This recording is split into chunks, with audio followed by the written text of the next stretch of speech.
Alerte géopolitique. Le cow-boy débarque chez le Dragon, mais ne vous fiez pas aux apparences. Donald Trump arrive à Pékin avec les honneurs d'une visite d'État triomphale. Mais en coulisses, l'ambiance est celle d'un SOS diplomatique. Derrière les sourires de façade et les poignées de main glaciales, la vérité est brutale.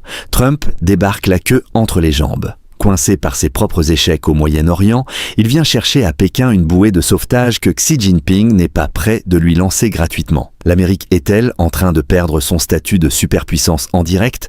On déballe tout. L'Amérique tremble. Abonne-toi maintenant avant que le dollar ne s'effondre. Ne te laisse pas berner par le spectacle médiatique. Pour comprendre comment Trump s'est fait piéger par le grand maître chinois, rejoins Cashline 360 immédiatement. Clique sur « Suivre » pour ne rien rater du basculement du monde. Le piège iranien est en train d'étrangler Washington. Trump a voulu jouer les durs avec Téhéran, pensant qu'il suffirait d'un tweet pour faire plier les mollahs. Résultat, c'est un désastre total. Le détroit d'Ormuz est verrouillé, le prix du pétrole s'envole et l'économie américaine commence à suffoquer. Pendant que le deal du siècle prend la poussière, l'Iran se moque ouvertement du président américain. Téhéran l'a prévenu. Ne rêve pas d'entrer à Pékin en vainqueur. Et Xi Jinping savoure chaque instant. Il voit arriver un Trump affaibli, distrait, obligé d'improviser comme un amateur face à un stratège qui a déjà 10 coups d'avance. Qu'est-ce que Trump espère vraiment arracher à Xi? Il vient littéralement supplier Pékin de lâcher Téhéran pour faire baisser la tension pétrolière. Mais pourquoi la Chine ferait-elle ce cadeau à son plus grand rival? Zéro intérêt.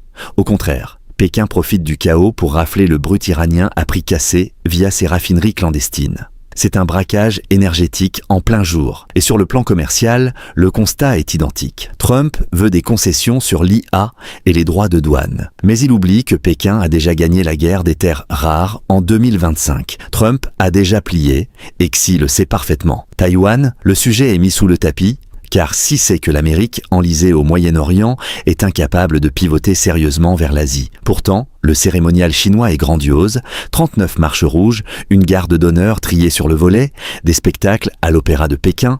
C'est du théâtre de haut vol. En 2017, cette mise en scène servait à flatter l'ego de Trump pour mieux le manipuler. Aujourd'hui, c'est une supercherie pour masquer le fait que Xi reçoit un président dont la popularité hoquette et dont l'économie montre des signes de fatigue. Pékin contrôle tout, limite les caméras et s'assure qu'aucun dérapage trumpsien ne vienne gâcher la démonstration de force tranquille de la Chine. C'est l'image d'un VIP qu'on amuse pendant qu'on lui vide les poches. Le vrai gagnant, c'est Xi, le stratège à long terme. Trump est un locataire temporaire qui expire en 2029, alors que Xi est le roi à vie du nouvel empire. Il offre le tapis rouge pour humilier subtilement, montrant au monde entier qu'il peut gérer Trump sans broncher. Pour calmer le jeu, il lâche quelques miettes, des pandas pour Atlanta, quelques blockbusters hollywoodiens autorisés, des gestes dérisoires pour obtenir des gains massifs sur les dossiers brûlants de l'Iran et du commerce mondial. Trump tente de nous vendre un sommet historique, mais la réalité est cruelle. C'est l'image d'un strongman qui mendie face à un maître du jeu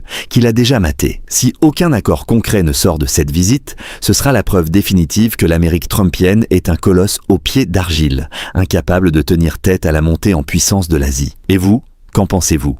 Trump a-t-il encore une carte dans sa manche ou s'est-il jeté dans la gueule du loup? Donnez votre avis en commentaire et partagez cette analyse. Abonne-toi pour la suite de cette guerre des empires.